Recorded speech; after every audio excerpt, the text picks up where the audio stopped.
theology nerds. This is Tripp. This is Bo. And this is a little experiment in hybridity. Yeah, it's somewhere between a bonus track and part of what we were going to do before we realized that the 2013 in review show was going to keep going.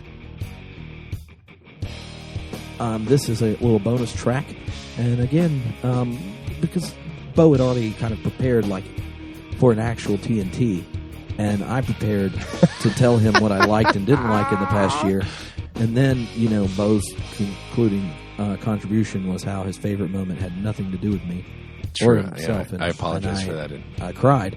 Now that I'm done crying, we're going to talk about this blog post that Bo put up about conservatism. So, Bo, I know you were out of town. You're hanging out with family and friends, and not in Los Angeles, and it was cold. You were in Montana. There was Moose Drool, which is a delicious American brown ale. And you reconnected with some parts of your life that are not quite so active, and you haven't really been in those locations recently. So maybe you could just share a little bit of what came up from a couple blog posts that they started rattling off when you got back. So when you're up in the woods, you have lots of time to think, and I started noticing a pattern. So when you interviewed that intelligent design Cambridge guy earlier this fall, Stephen Meyer, and we started getting feedback on that, it was inside the feedback of that with people saying things like, why would you even give ID a platform? It's pseudoscience. And people were really upset that you even interviewed him at all. But I noticed that in the feedback from that, there was this little thing that caught my attention. Then it showed up a month later when I wrote this little blog post called Doing Theology in the 21st Century, or Why Aquinas is a footnote. I think we're going to do that later. I know. I'm just saying. So then I started noticing a trend, and then I was in a conversation with my brother-in-law, who we went to the same Bible college over 20 years ago, and our paths have gone different ways, but we were trying to find some common ground and just talk about spirituality and the road ahead. And what I noticed is that there is, in both the intelligent design crowd, in the Aquinas crowd, and in the evangelical crowd, there is a type of conservatism. It's not the fundamentalism of somebody like a Jerry Falwell or something. It's a different kind of conservative posture, and it looks kind, but it says things like this. Since we don't know if your newfangled ideas will turn out well or bear good fruit, there's no guarantee of that, so I'm just going to stick with my way of doing it. Or the one that Micky is going to talk about in a second, somebody will say, since God is not really he or she, there's no sense in calling God she, because that's just as inaccurate, so let's just stick with what the tradition provides us, or what's in our English Bible. And so there's this weird kind of conservatism. I call it kind conservatism. It gets out ahead of the issue and says, since we don't know for sure that your way is better than my way, I'll just stick with my way. Or, since we don't know if this is going to bear the same fruit that historically it has, let's just stick with history.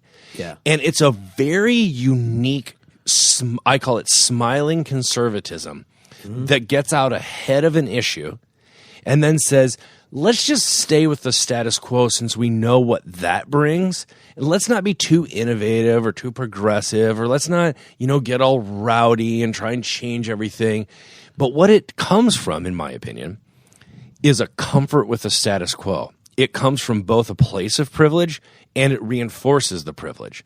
And so it says, well, I see what you're saying, Bo, but, and it's that in that but, that type of conservatism, it's a kind conservatism. But, it's not an aggressive fundamentalism. Just think about it. If you started using both genders to talk about God, who knows? Maybe women would get paid even less than 70 cents to the dollar than men. It's like if you started imagining God could be equally articulated in feminine language, then men are going to get uncomfortable because they just can't handle that, and they're going to just start cutting the pay of women and increasing the pay of men. Have you thought that could happen? You never know. But just imagine, what if Duck Dynasty was in charge of everyone's pay bills? I guess there's always a danger in tinkering with the way things are. I know. Yeah, exactly. Did you know that, if the next thing you do, start letting the gays get married, straight people are going to get divorced more frequently? You mean more than we already do? Yes, even more. I don't know if you knew because that. It undermines marriage as an institution? Exactly. And did you know the moment you admit the world might be more than 6,000 years old, then, Bo, at that point, all right, you might think that consumption of red meat at all 3 meals is a bad idea because we could be ruining of a life-giving trajectory on the planet. So it's best. If you don't really know about the science and all that kind of stuff, keep it 6,000 years, 6 days God made it, and eat cheeseburgers at every So someone actually said this sentence to me. Since science has never conclusively proven macroevolution, I'm just going to stick with what we have in the Bible. Literal creation. Obviously.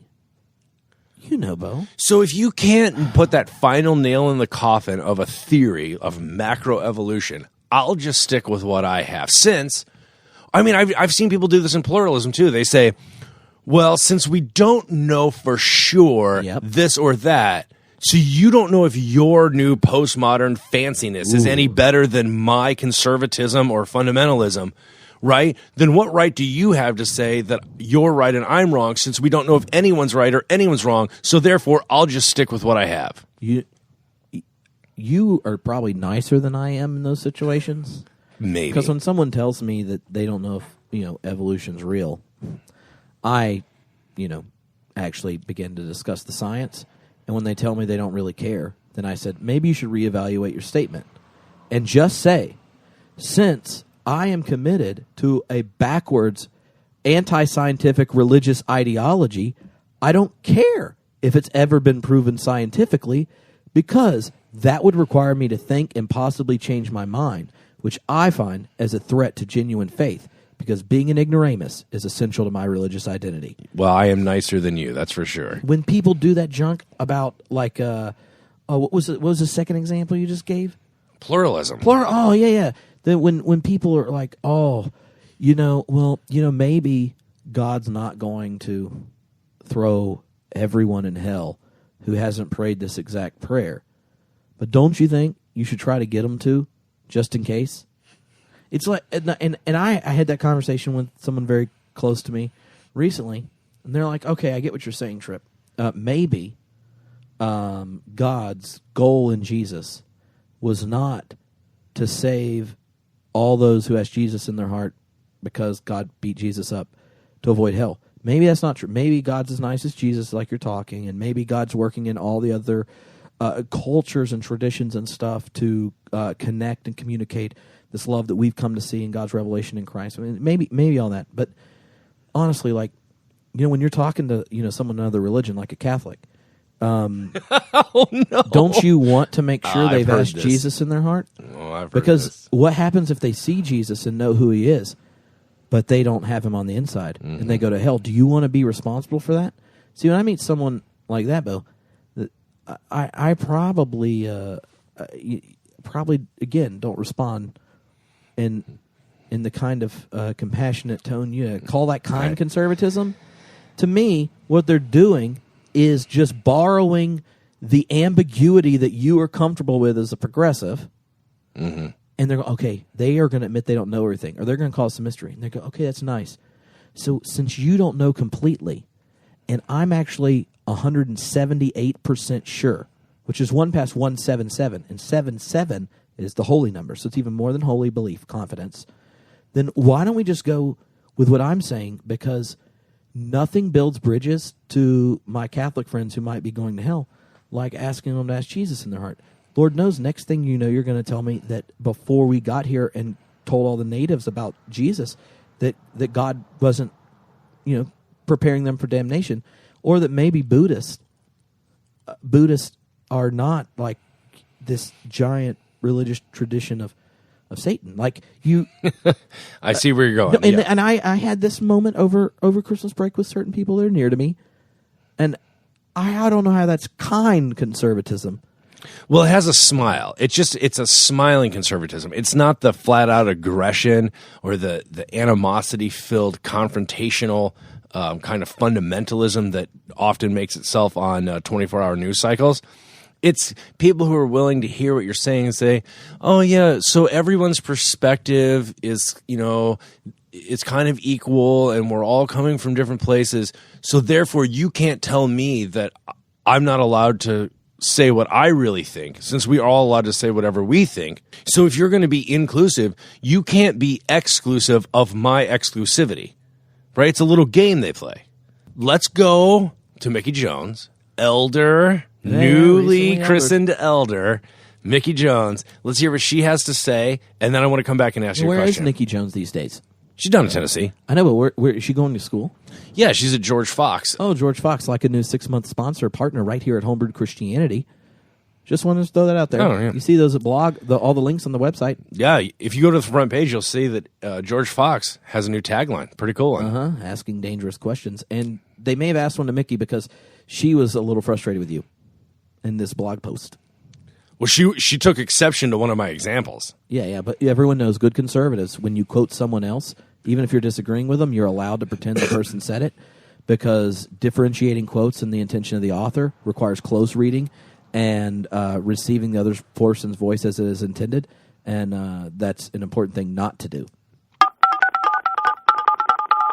I am on the line with Micky Jones. Micky, Happy New Year. Happy New Year. How are your holidays? Aw, absolutely great. Oh, good. How about you? Did it get cold in Tennessee recently? Yeah, we've had school out. They will not send the children to school if it's too cold, apparently. So I was practically at the door of the school banging it down, like, please take these lovely cherubs off my hands before something happens. So they're back at school. Oh, man. Hey, you start your new semester soon. Course sites are opening now, and then start reading this weekend and jump right in there on the forums next week.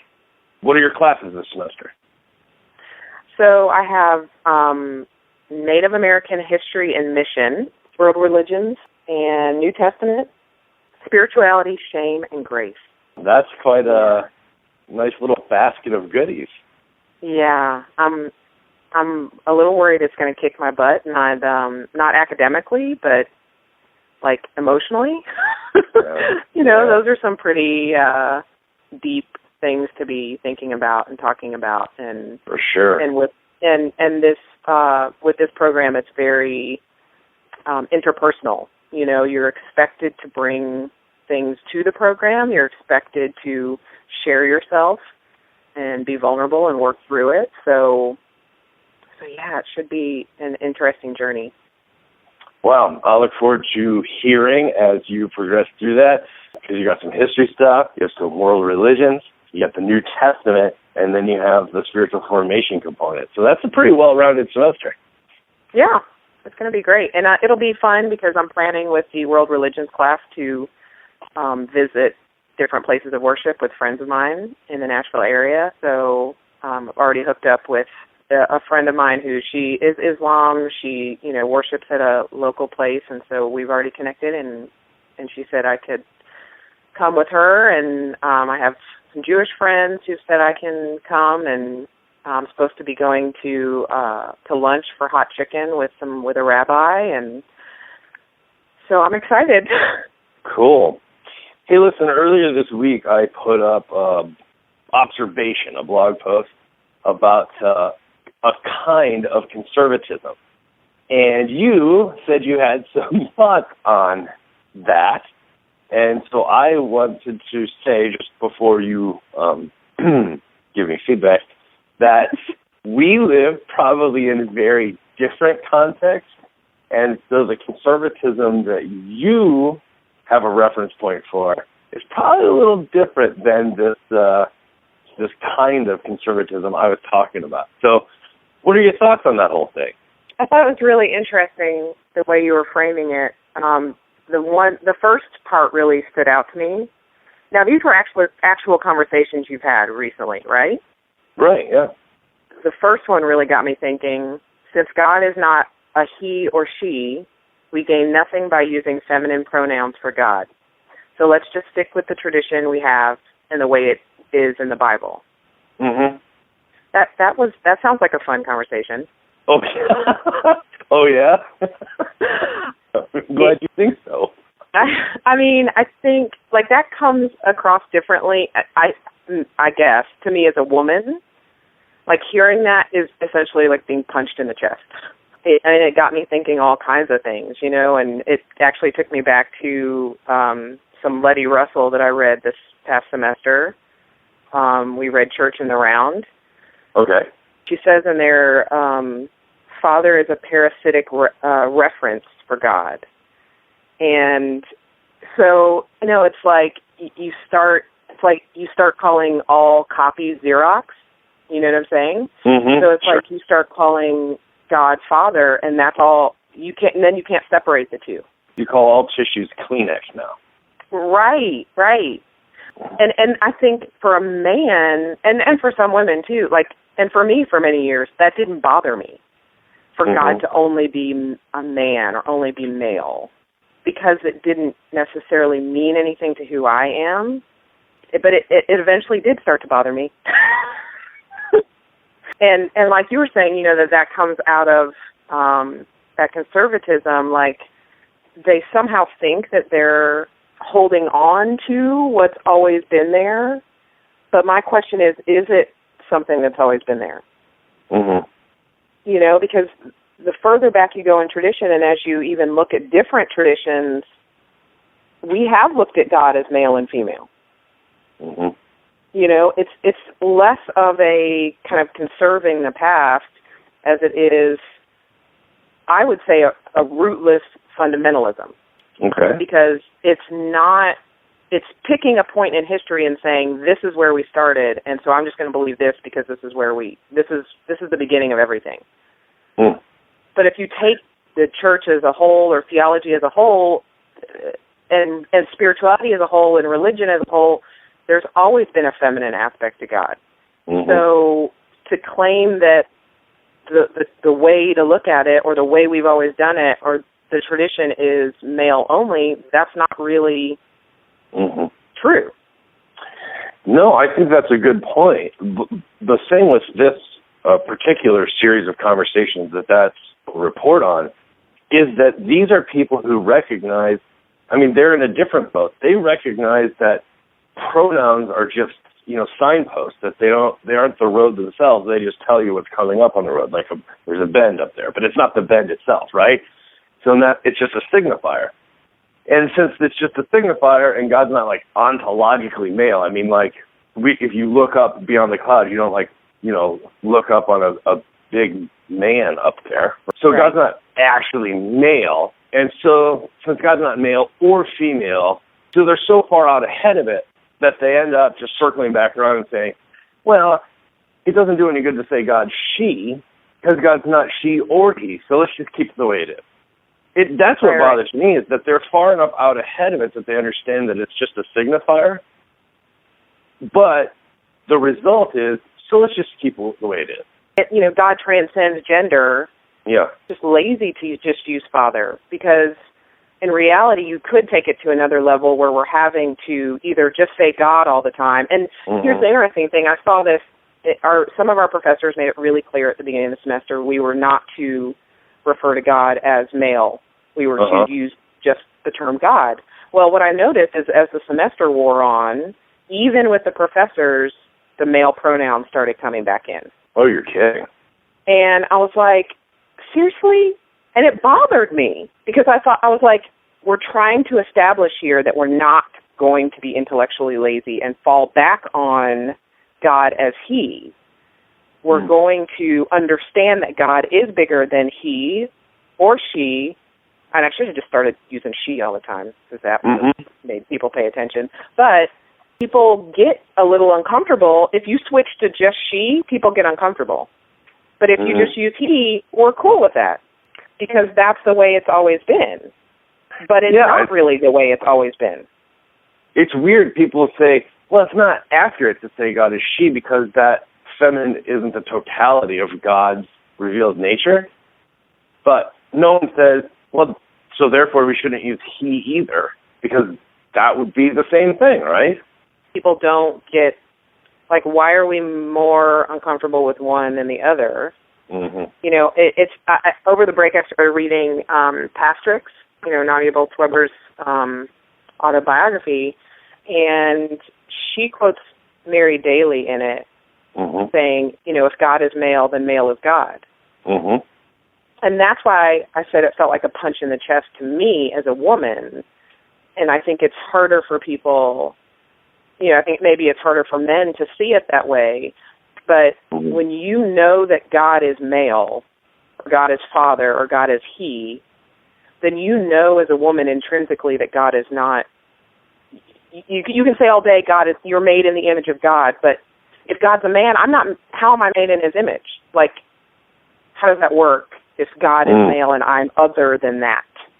I am always other if God is always presented as male. So this is why I entitled it with kind in air quotes, is because these are kind conservatives. These are not people like fundamentalists who are saying Jesus called God Father and God, that is God's revealed identity. Like, these aren't people who are like being insistent and pushy, who are just saying like, well, listen, it's not that big of a deal because in the end it isn't accurate anyway, so let's not tinker with it. And that's why I put kind in air quotes.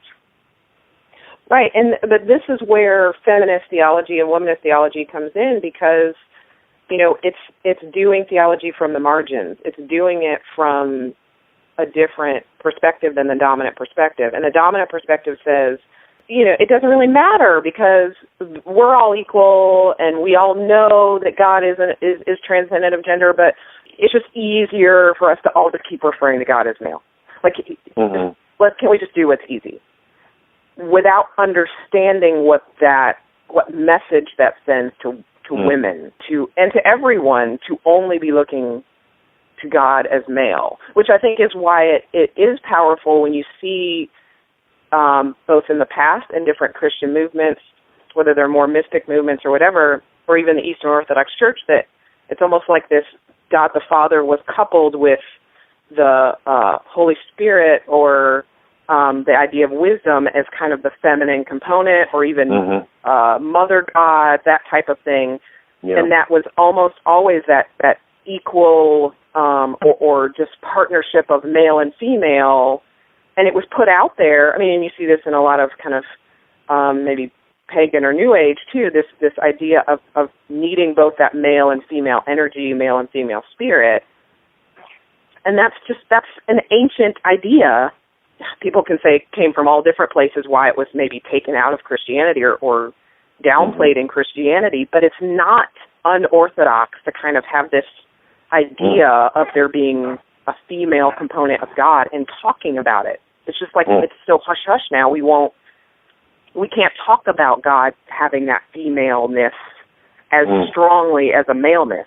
If people are interested in this, Elizabeth Johnson, author of She Who Is, was recently our barrel-aged podcast. They could go find that. And she addresses this and actually uses that Mary Daly quote as an access point. So if people are interested, they can connect that way. Micky, I wanted to tell you a quick story. At the Loft, the church I'm a part of, at the end of the month, we're talking about all of the Old Testament and New Testament names for God. So we're going to go through them all. We're going to try and go through as many as we can, and how in English they all get called God or Lord, right? And it gets smashed down into such a homogeneous thing. And then the pronoun becomes he. So we're going to take 3 songs, one from church history, one from the radio, and one from like a worship kind of a background. And we're going to change the pronouns and sing them together and see how it feels. I proposed this week in staff meeting, and there was both a real excitement in the room and also kind of a wonkiness that was there, like, because I sang them one of the songs. And you could tell they're like, that sounds so weird. And so we're going to do a little experiment with this. So can you sing a little bit for us now?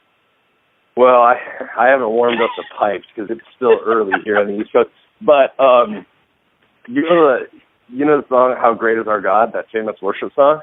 Yeah. So we're changing the genders in that. So she wraps herself in light, and darkness tries to hide, and trembles at her voice. How great is our God? Nice. Yeah, and it sounds so. I mean, your ear isn't tuned for it, right? Mm. So it provides just enough disjunction that you actually think like, wait a minute, is this accurate? Like, but if we just went back to male pronouns, and is that any more accurate? Yeah. So it's going to be a fun experiment. Yeah, and it even goes into dismantling patriarchy. Like, we don't realize how much even the most liberated of us are still under that tent of patriarchy in our society until we start to do things like this, even as an exercise and just difference to change that pronoun, how much that rattles us on the inside. And if it's equal, why does that bother us? Why is that rattling us so much to hear it that way? And, just actually one more thing reminds me of this, this week in liturgy. We were doing our Eucharist liturgy, and it starts with, is the Father with us? And the congregation says he is. Is Christ with us? Something like that. He is. Is the Spirit here? He is. Oh, boy. Which just made me think of how, people have often referred to the Holy Spirit as in the feminine. Oh, sure. Or, in that concept of Sophia, or the, feminine, the Holy Spirit having a feminine type quality. And it just all of a sudden hit me and bothered me that we call the Spirit he. In our liturgy, every week, it's getting pounded into my head and my children's heads that the Spirit, I didn't have as much of a problem with Father. Okay, he is. Jesus, got it. He is. Spirit, wait. And it bothered me for the first time ever. Why do we have to, even if it's can't we just go, the Spirit is, why does the Spirit have to be male or female? Mm-hmm. So even Father, that is boxing God into one role. But we've done, for many, many Christians, God, that is God the Father. That whatever that piece of the Godhead is means a father, which means a male. So this is a deep topic, especially when you're talking about what does that mean for how women and men interact, how women and men are valued spiritually, how people are valued. Are they valued outside of their gender? Is their gender part of what values them? When you're talking about, this kind of conservatism of how we talk about things, of how we relate to each other, it seems so small.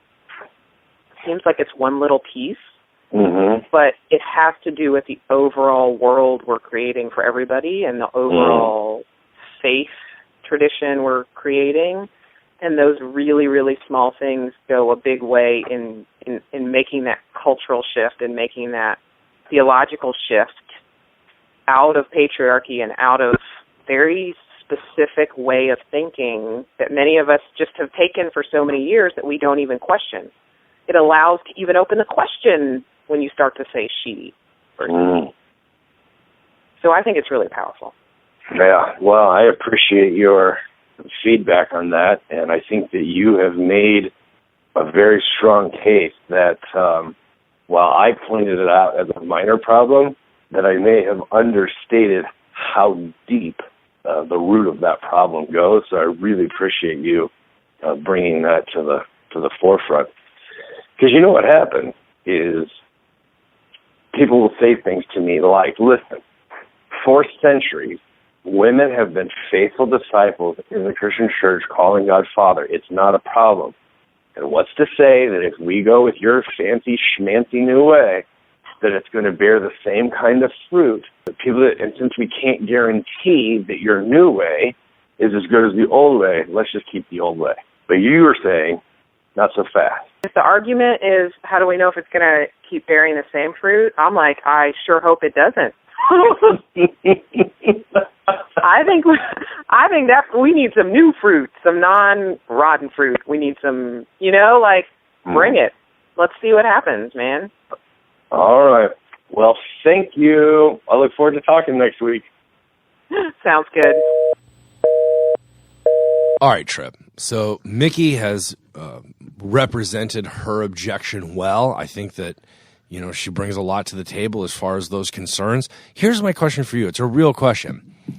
You're from the Southeast. Micky's in the Southeast. Uh-huh. When we talk about conservatism, do you think that there is something particular, regional, to conservatism? Because now you're out here in the liberal West Coast and the South Bay of Los Angeles. Oh, yeah. Do you think that there's a different conservatism? Or, and this is my question about that whole Cambridge thing that we brought up with the intelligent design thing. Do you think it's an actual school of thought that's more universalized?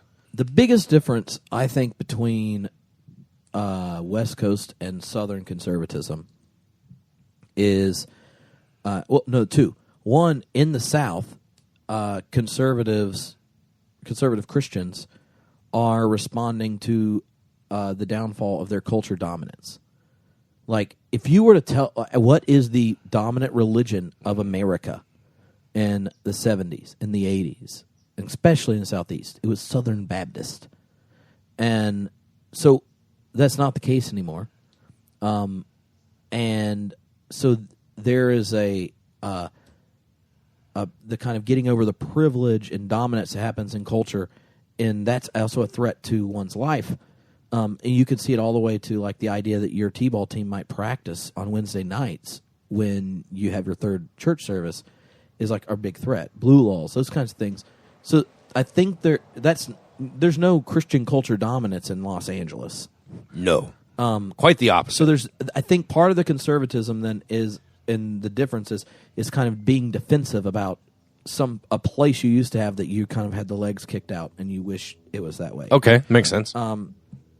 Another one is in the South, conservatism has become connected to its history.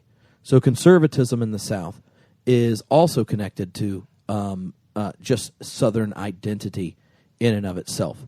So I think there's a inherited wound that when the South lost the Civil War and were forced to evolve, and then, after the war, not the world's greatest things happened if you were hoping to reconcile the different sides of the battle and unite in a positive way. So this isn't all a problem of the South. Part of it has to do with the way the North responded and didn't do reconciliation well.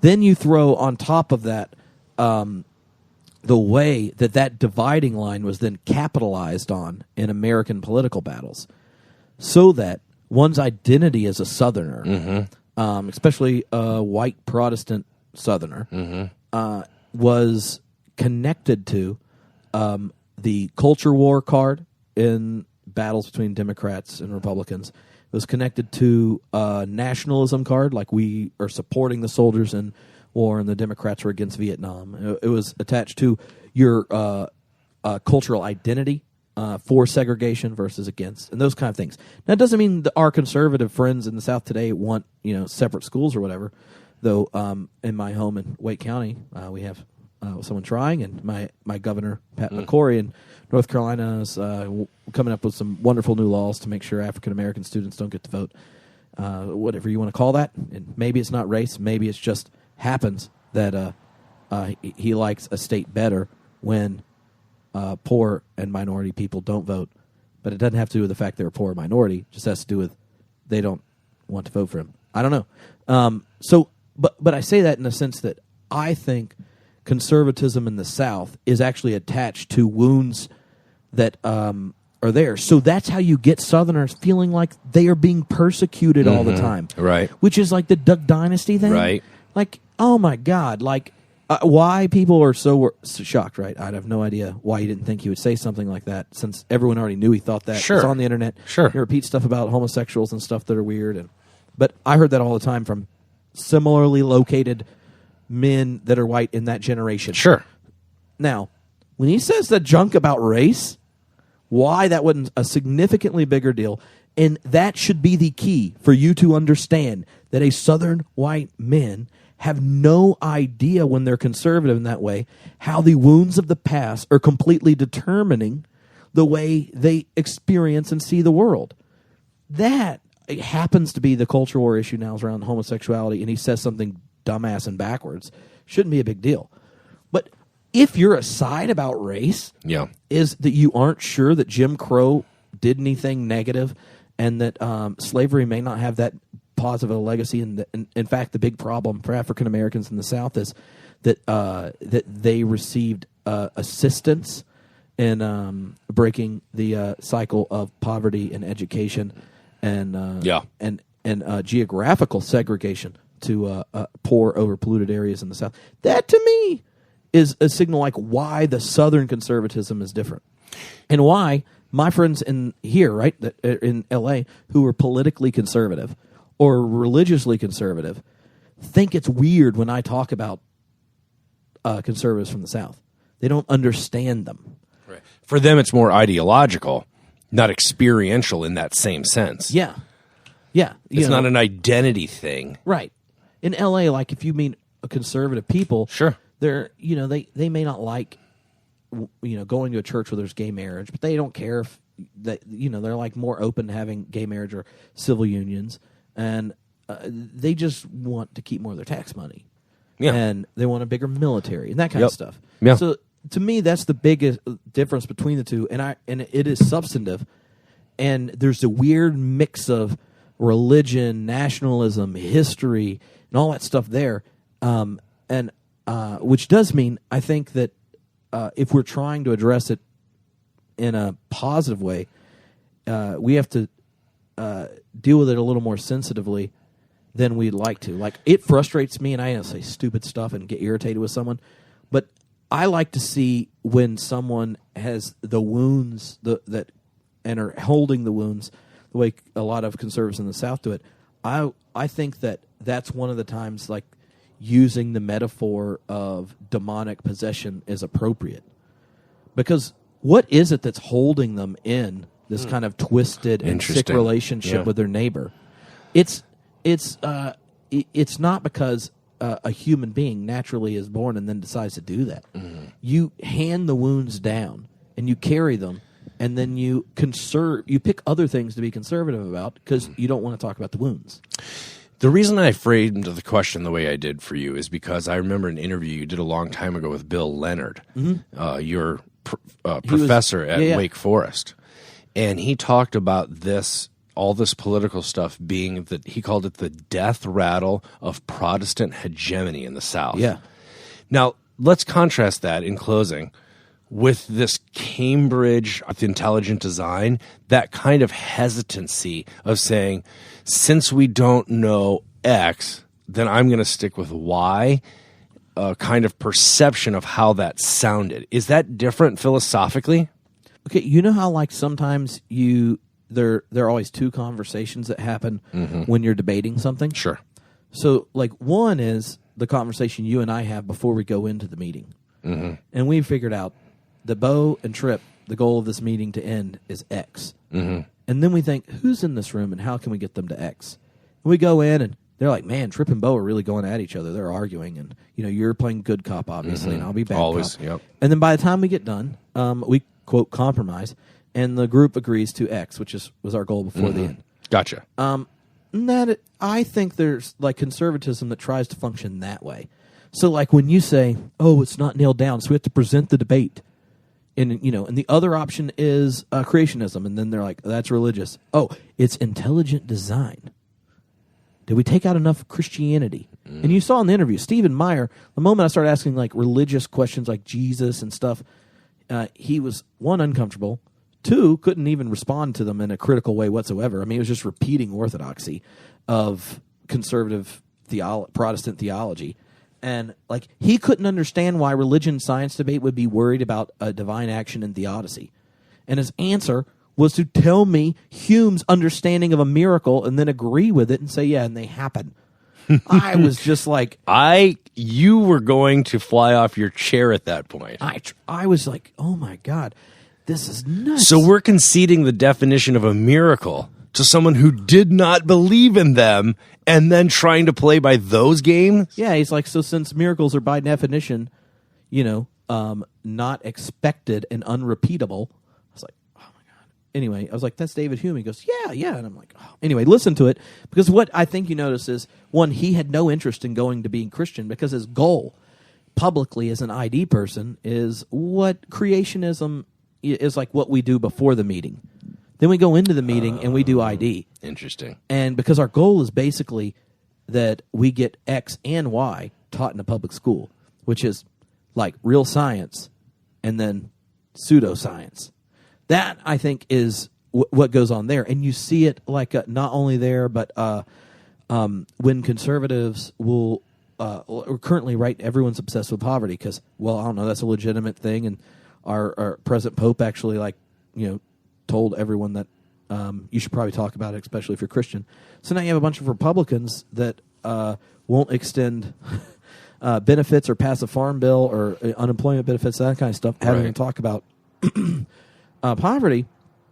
Well, you can see what happens when you listen to them talk. They all got in a room before public talking points and said, all right, so we've been cornered. We actually have poor people in our districts who've been unemployed and are applying for jobs and continue to get their unemployment checks because they do apply for jobs. And there actually aren't very many good jobs. We aren't going to raise the minimum wage so that, well, all the people we represent who work full-time minimum wage jobs and maybe 60 or 70 hours can even stay above the poverty line, rent and feed their family because we are pro-family. Therefore, we don't want people to be able to take care of their family by working full-time. And they start saying all this stuff that my Republican friends will say when I don't have a mic in front of their hands. And they're like, well, we're not going to do that, we're not going to do that, because our ideology is a conservative one. So we're against these kind of things. So I get there and they're like, all right, but we do have to talk about poverty. And we have to talk about immigration. Now, our goal is to do nothing, because we don't do anything and keep it as it already is. We at least know it's not going to get worse. So how do we keep it the same?